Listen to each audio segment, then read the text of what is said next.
গতকাল রবিবার ছিল, আমরা তিনজনাই বাড়িতে ছিলাম। আর সকাল থেকে তো ভালোই রোদ ছিল, কিন্তু হঠাৎ দুপুরবেলা খাওয়া দাওয়ার পর দেখলাম আকাশটা একটু কালো করে এলো। ভাবলাম খানিকটা বৃষ্টি হয়ে আবার রোদ উঠবে। ও বাবা, কি কাণ্ড! সেই যে বৃষ্টি শুরু হলো, রাত 8টা অবধি এক নাগাড়ে বৃষ্টি হয়ে গেল। আর প্রথম 3 ঘন্টা যে হারে বৃষ্টি হলো, এই দেখো আমি এটা আমাদের ছোট বেডরুম থেকে তুলেছি। পুরো চারিদিক সাদা, মানে কিচ্ছু দেখা যাচ্ছে না, উপরন্তু হাওয়া।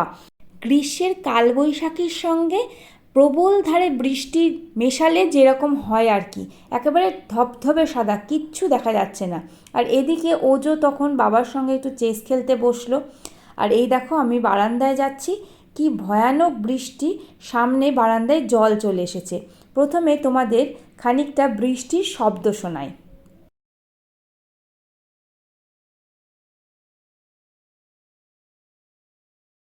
ঘন্টা দেড় দুয়েকের বৃষ্টিতেই দেখো কি ভয়ানক অবস্থা! টোটোর চাকা, মোটর বাইকের চাকা সমস্ত ডুবে যাচ্ছে হাফ হাফ করে। কি অবস্থা!